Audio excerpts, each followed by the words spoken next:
Sebut aja dia Rati. Temen satu kamarnya info ke kita-kita bahwa si Rati tengah menangis tipis sambil tersenyum dengan mata yang melotot. Besar seperti bola pingpong matanya, tapi dia nangis. Ada yang tertawa seperti kuntilanak.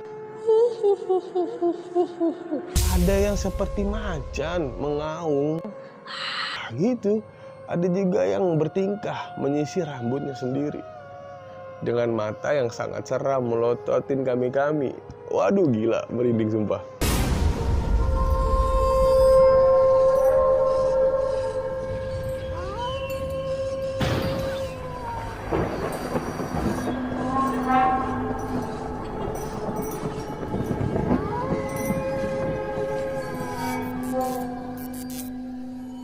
Assalamualaikum warahmatullahi wabarakatuh.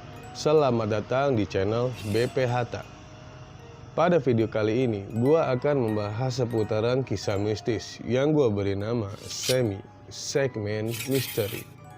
Sebelum kita masuk ke pembahasannya, gua pengen nawarin sama teman-teman. Gua ada produk jahe merah, teman-teman. Ini bagus untuk mengatasi anosmia, hidung dan lidah yang mati rasa. Tentang jahe merah ini sudah gua bahas di video ini. Bila teman-teman pengen order, saya kasih linknya di deskripsi. Oke. Bagi yang belum subscribe, silahkan subscribe dulu teman-teman. Aktifkan loncengnya agar kalian mendapatkan notifikasi di saat gua mengupload video terbaru. Gua kasih waktu 3 detik untuk teman-teman subscribe. 1, 2, 3. Terima kasih. Kita masuk ke pembahasannya. Villa Angker.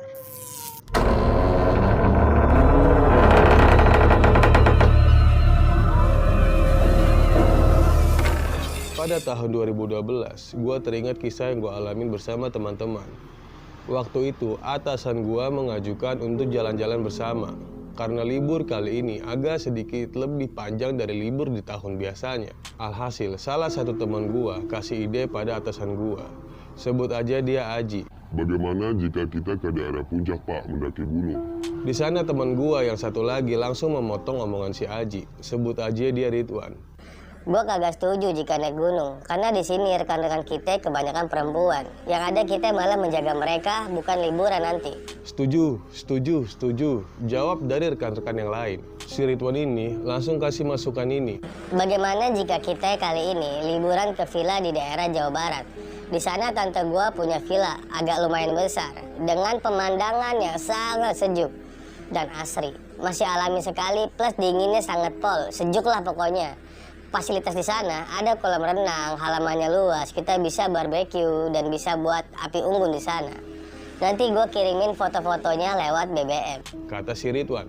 Selang beberapa jam kemudian, si Ridwan sudah share foto villa yang ia ceritakan tadi ke grup BBM di zaman itu ya.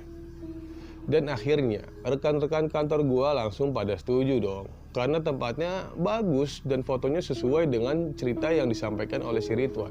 Nah di sana Pak Bos gue nanya soal budget di grup BBM setelah semua rekan-rekan gue pada setuju. Dan Ridwan hanya balas, tenang saja Pak Bos, soal harga dijamin bagus Pak Bos. Karena ini rekan-rekan saya sendiri, sudah seperti keluarga kedua saya. Oke Pak Bos, jika sudah setuju, saya lobby tante saya ya Pak Bos. Pak Bos balas, Oke Ridwan, terima kasih. Kalau bisa ambil tanggal 10 ya, bulan November, agar kita bisa puas di sana. Lebih kurang 5-6 harian lah kita liburan di villa itu. Dan 1 harinya full istirahat di rumah masing-masing. Agar hari pertama bisa langsung kerjanya fresh dan semangat kembali. Jangan lupa, kita berangkat dari kantor semua tanggal 10 jam 6 pagi. Bagi rekan-rekan yang telat, kami langsung tinggal, tidak ada toleransi lagi dan kalian wajib menyusul memakai transportasi pribadi. Kata bosku. Oke Pak Bos, kata si Ridwan dan rekan-rekan yang lain. Setelah semua administrasinya sudah diurus oleh si Ridwan, mulai deh kita semua pada prepare untuk liburan ke villa selama 6 hari. Karena perjalanan di sana agak sedikit ekstrim, melewati jurang-jurang yang sangat terjal dan menanjak, kata si Ridwan. Kita sudah charter bis besar untuk 1 tim. Singkat cerita, kita semua sudah sampai di villa itu yang kita booking selama 6 hari. Dan si Aji izin nyusul karena ada urusan keluarga yang tidak bisa diganggu. Kemungkinan dia berangkat setelah urusan keluarganya selesai. Setelah kita baru sampai di sana, melihat pemandangan yang sangat asri dan sejuk, kita tidak menyia-nyiakan waktu dan langsung menuju kolam renang. Di sana ada yang berenang, ada yang beristirahat, ada yang nongkrong di gazebo menikmati suasana villa yang indah sambil bermain gitar dan bernyanyi bersama. Ya, awalnya kita menjalankan rutinitas biasa seperti orang-orang liburan pada umumnya. Tidak ada yang aneh sama sekali. Setibanya sore menjelang maghrib, si Ridwan mengajak teman-teman yang lain untuk ke rooftop lantai 2. Di sana mereka ingin melihat sunset di sore hari dengan pemandangan yang sangat indah sekali. Karena pemandangan ini tidak kami temui di kota, akhirnya kami tidak melewatkan kesempatan ini sama sekali. Di saat kita orang sedang memanjakan mata dengan pemandangan yang asri dan dihiasi sunset yang sangat cantik, tiba-tiba si Aji BBM ke si Ridwan. Ia menanyakan alamat villanya. Si Aji berencana berangkat malam ini sendiri memakai motornya. Karena perjalanan 3-4 jam dari rumahnya menuju villa itu, jadi Aji beranggapan, anggap aja ini perjalanan touring. Pas banget si Aji suka dengan touring memakai motor.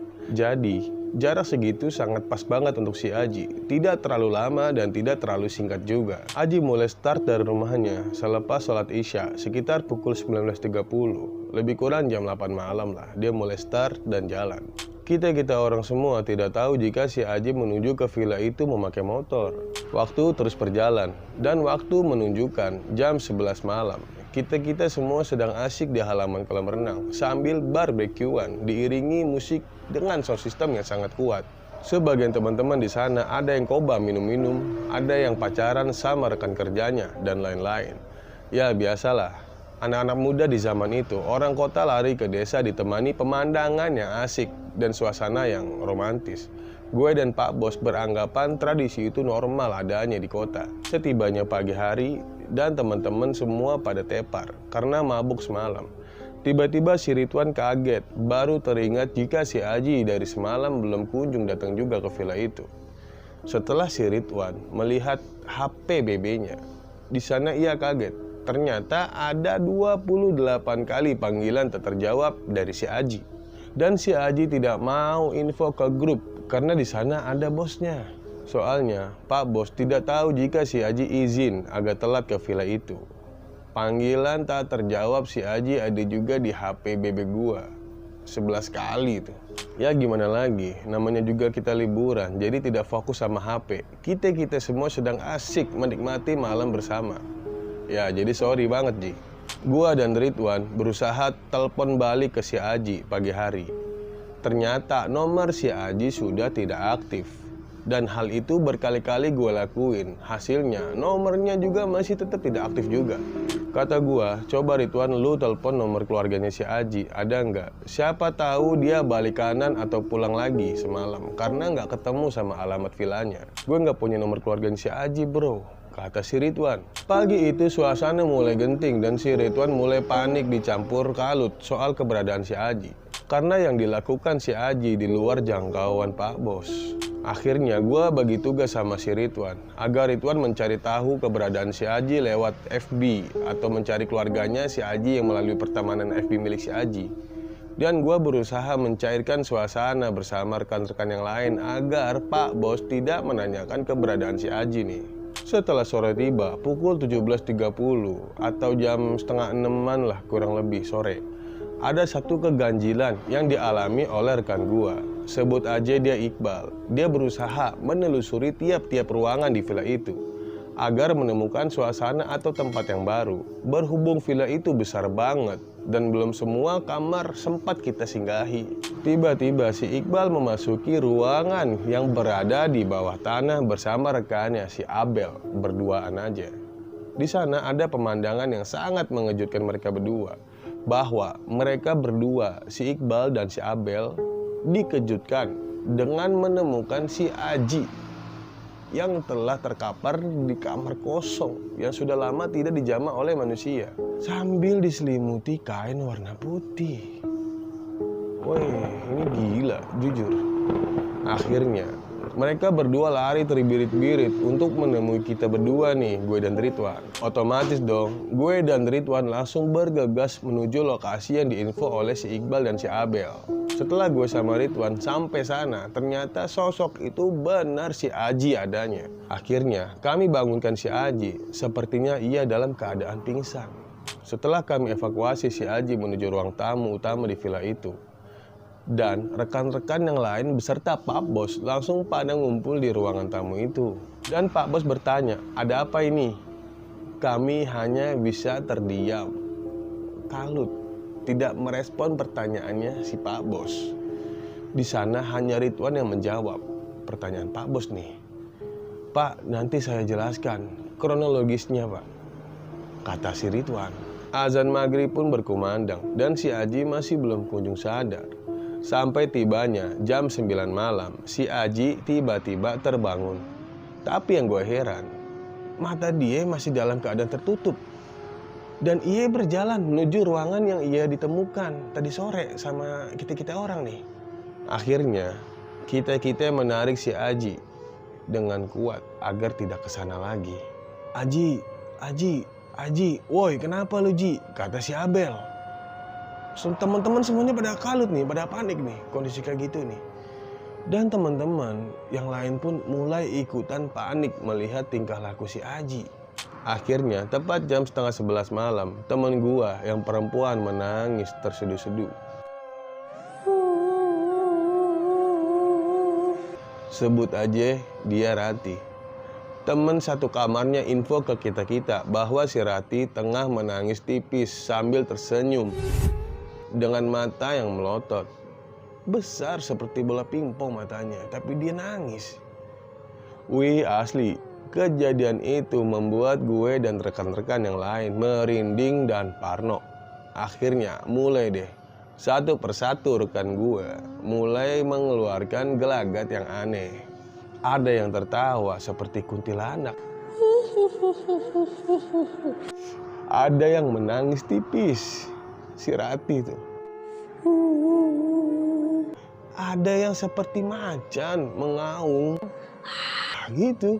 Ada juga yang bertingkah menyisir rambutnya sendiri dengan mata yang sangat seram melototin kami. Waduh gila, merinding sumpah. Di sana gua dan Ridwan info ke Pak Bos. Dan Pak Bos juga agak sedikit ketakutan menyaksikan fenomena itu yang nggak biasa dia lihat nih. Ridwan, ini villa apa Ridwan? Kenapa bisa seperti ini? Kata Pak Bos sambil bertanya aneh sama si Ridwan. Entah Pak Bos, nanti saya tanya sama tante saya, ujar si Ridwan sambil ketakutan. Mulai deh si Ridwan telepon tantenya, menjelaskan semua yang terjadi di villa malam ini. Akhirnya tante Ridwan menelpon ke mbah di sana. Seperti paranormal lah, dipanggil lah ke villa itu. Setelah paranormal itu datang atau si mbah, tiba-tiba si Aji teriak sama kita-kita semua dengan bahasa Sunda. Maneh para jelema ganggu bangsa aing. Aing di dieu lebih dulu daripada maneh. Jauh sebelum maneh hirup. Maneh di dieu hanya mengotorkan tempat aing. Aya yang minum-minum, berzina. Maneh para jelema henteu takut pada Gusti Pangeran. Mangkat maneh dari tempat aing. Tiba-tiba si Aji bilang begitu dengan bahasa Sunda yang artinya, kalian para manusia ganggu bangsa gua, jin.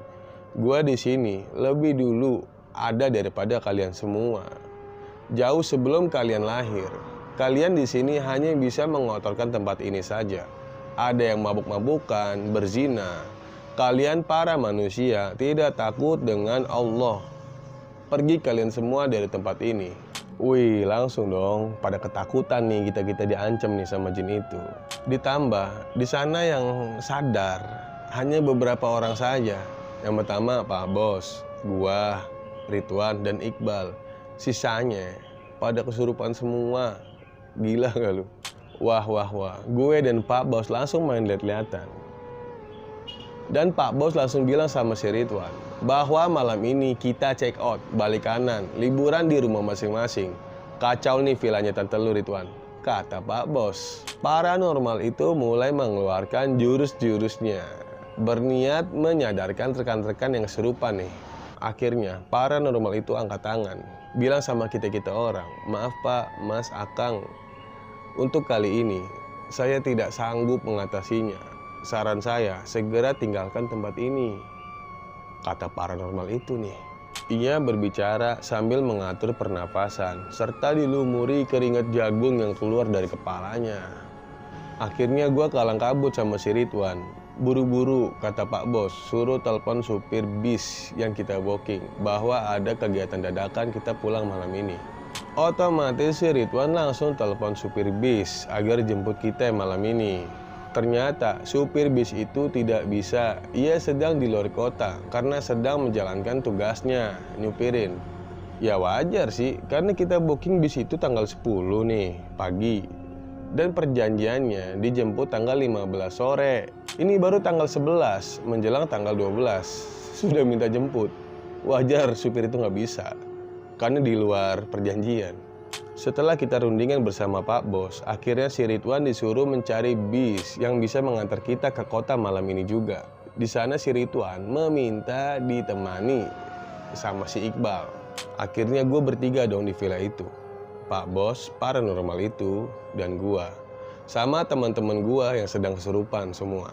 Kata paranormal itu, "Jika kejadian segini parahnya, ini kejadian nggak biasa nih, ini parah banget nih.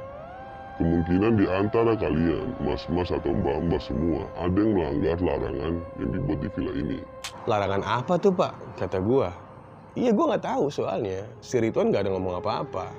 "Biasanya mas, ada tuh di setiap villa yang kita sewa. Ada satu larangan yang diberikan pada tuan rumah dengan orang-orang yang menyewakan villa ini," kata paranormal itu. "Oh gitu ya Pak, coba deh Pak, nanti saya akan tanya sama Ridwan. Soalnya ini tantenya yang punya," kata gua. Nah di sana paranormal itu tiba-tiba membuka sedikit tentang villa ini, sejarahnya. Karena dia emang orang sini juga, jadi tahu betul bagaimana villa ini. Paranormal itu bilang, "Dulu sebelum Tante Ridwan menyewakan villa ini, sebenarnya Tante Ridwan ingin menempati villa ini sebagai rumah utamanya untuk mengisi masa tuanya bersama keluarga. Baru saja Tante Ridwan tinggal beberapa hari di villa ini, ada satu kejadian yang sangat aneh di villa ini. Si adik anak dari Tante Ridwan tiba-tiba sakit-sakitan dan di setiap malam matanya si adik selalu melihat ke atas sambil bilang, 'Mama, Dede Atut ma, Dede Atut, ada nenek-nenek, ada nenek-nenek itu.' Nah, Tante Ridwan juga merasakan kejadian yang sangat aneh. Di setiap tidur selalu dimimpiin nenek-nenek tua sambil melototi melihat tantenya. Dan disuruhnya untuk mengosongkan villa ini dengan cepat. Akhirnya, Tante Ridwan pun memanggil saya untuk menetralkan villa ini. Alhasil, saya pun tidak sanggup mengatasinya. Dan bilang sama Tante Ridwan bahwa villa ini bekas tanah sengketa antara adik-beradik. Yang bikin saya tidak mampu adalah ada darah yang bercucuran dan menetes di tanah villa ini. Karena mereka saling merebutkan villa ini satu sama lainnya. 3 orang adik-beradik meninggal dunia di villa ini akibat merebutkan tanah villa ini. Dan yang lainnya mendekam di penjara dan mati di sana. Jadi villa ini diambil alih oleh pemerintah karena sudah tidak ada hak warisnya.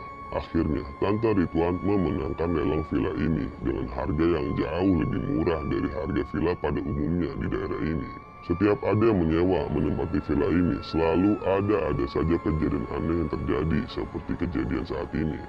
Aku, RT, dan warga setempat berencana untuk jadikan villa ini cagar budaya agar menjadi contoh untuk masyarakat di sini, agar tidak ada lagi kejadian perebutan warisan seperti yang terjadi di villa ini. Kalah jadi abu, menang jadi alam. Di saat paranormal itu menceritakan semua kisah yang terjadi di villa ini, si Ridwan dan si Iqbal sudah datang dengan membawa tangan kosong. Kata si Ridwan, "Saya tidak dapat bis malam ini Pak Bos." Kata bapak supir bis, "Mungkin jika besok pagi, saya mau ambil sewanya mas. Karena berhubung sekarang sudah malam, saya tidak berani ambil. Karena untuk rute ke sana sangat terjal jalannya, dikelilingi jurang. Apalagi saya juga baru datang dari luar kota. Jadi mohon maaf ya mas, besok pagi saya usahakan jika si masnya mau." kata bapak super itu yang Ridwan temui di terminal. Akhirnya, mau tidak mau, kita semua nginep semalam lagi di villa ini dong. Dengan nuansa yang sangat mencekam, ditambah teman-teman belum pada sadar juga nih dari kesurupan. Pak Bos bilang sama paranormal itu, "Pak, tolong Pak, untuk malam ini agar Bapak temani kami di sini. Sampai besok pagi kami dijemput oleh bis, Pak." Dengan meles loh Pak Bos ngomong kayak gitu. Gue kagak nyangka sih Pak Bos langsung kena mentalnya di villa ini. Ya wajar sih, karena kalau kalian ada di lokasi ini, mungkin kalian merasakan apa yang kita rasakan nih. Kena mentalnya serius. Kata paranormal itu, "Wah Mas, mohon maaf nih, saya malam ini ada tugas kerjaan di daerah sebelah. Mungkin saya kesini lagi sehabis subuh Mas." Mendengar jawaban dari paranormal itu, kami semua seketika down dan lemas. Seperti tidak berdaya. Ingin rasanya gua tidur di terminal atau di masjid malam ini. Tapi apa boleh buat, di saat kondisi seperti ini, kita harus sama-sama mengatasinya, suka ataupun duka. Kata Pak Bos, "Gimana Pak soal ini?" Sambil menunjuk teman-teman yang masih kesurupan. Yo, saran saya untuk panjenengan semua, malam ini panjenengan tidur di luar saja di area kolam renang. Jangan di dalam villa ini, agar kondisi yang kesurupan membaik dengan sendirinya. Kata paranormal itu, bicara sama Pak Bos. Akhirnya kami langsung bergegas ambil karpet dan perlengkapan untuk berkumpul di area kolam renang. Ya walaupun dinginnya sangat-sangat, tapi apa boleh buat karena kondisi bos. Singkat cerita, paranormal itu meninggalkan kami karena tuntutan pekerjaan. Ya sudah, kami semua dengan penuh ketakutan dan berat hati mau tidak mau berkumpul di area kolam renang malam ini. Berhubung yang sadar malam ini hanya beberapa orang saja, yang lain masih kesurupan. Tiba-tiba si Aji bangun dari tempat duduknya di area kolam renang dan ingin masuk ke dalam villa itu dengan kondisi yang masih kesurupan. Sadis sih guys. Wih asli, gue dan Ridwan bingung harus bagaimana. Akhirnya gue, Pak Bos, Ridwan, dan Iqbal menarik si Aji sekuat tenaga, menjaganya agar tidak masuk ke villa itu. Dan alhamdulillah, akhirnya cara kami berhasil untuk menjaga si Aji. Waktu menunjukkan sudah jam 1 malam nih. Mulai deh, Pak Bos dan Ridwan pada molor. Tinggal gue dan Iqbal berdua nih yang masih terjaga. Teman-teman yang lain masih dalam pengaruh kesurupan, ada yang pingsan juga, dan ada juga yang masih menyisir rambutnya. Wah asli sih, kondisi begitu gue kagak bisa tidur bos. Tapi entah kenapa gue dan Iqbal dibuatnya ngantuk banget malam itu. Akhirnya gue kecolongan juga sama si Iqbal, yaitu ketiduran. Pada pukul 3 pagi, si Ridwan bangun karena ingin pipis. Dan dia dikejutkan bahwa si Aji sudah tidak ada lagi di sana. Akhirnya Ridwan membangunkan kami semua nih sambil bilang, si Aji katanya. "Gak ada woi, bangun woi, si Aji gak ada woi," katanya.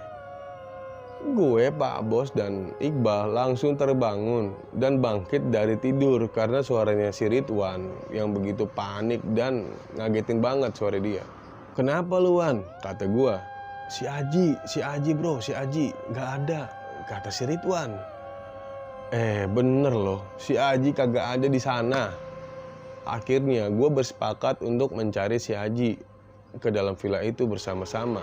Tim gue pecah jadi 2. Satu tim gue dan Ridwan cari si Aji ke dalam villa itu, karena yang tahu rute villa itu ya si Ridwan. Tim yang lain, Pak Bos dan Iqbal, jaga teman-teman di area kolam renang agar tidak terjadi lagi nih kejadian seperti si Aji yang tiba-tiba menghilang. Kata Pak Bos, "Bagaimana jika kita tunggu bapak itu datang ke sini?" Paranormal maksudnya. "Baru kita sama-sama cari si Aji, karena resiko sekali jika kita yang mencarinya malam-malam begini," kata Pak Bos. Kata gua gini, "Maaf nih Pak Bos, si Aji sudah seperti keluarga saya dan Ridwan. Saya tidak mau jika hal-hal yang tidak diinginkan terjadi oleh si Aji karena menunggu bapak itu." Intinya Pak Bos dan Iqbal tahu saya dan Ridwan masuk ke dalam mencari si Aji Jika saya sampai subuh tidak keluar juga, itu tandanya saya dan Ridwan dalam keadaan tidak baik. Tolong cari saya, tuh si Iqbal tahu tempatnya, karena dia dan si Abel orang pertama yang membuka ruangan itu. Sampai liburan kita kacau begini. Tapi karena Abel dan Iqbal lah, kita bisa menemukan si Aji. Pak Bos langsung aneh setelah mendengar gue ngomong, apa maksudnya si Budi nih? Gue langsung motong. Oke Pak Bos dan Iqbal, bismillah. Yuk Ridwan, kata gua dengan hati yang sangat debar-debar. Kita jalan. Selangkah demi selangkah, gua dan Ridwan mulai meninggalkan area kolam renang itu. Setelah gua baru masuk ke area villa itu, gue dan Ridwan sangat kaget dan dikejutkan dengan satu pemandangan yang sangat aneh banget di sana. Gua dan Ridwan melihat si Aji sedang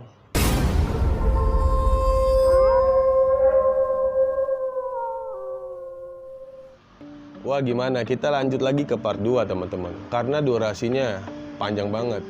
Gue kagak mau kalau kisah ini gue persingkat. Gue akan menceritakan sedetail mungkin kronologisnya sama kalian.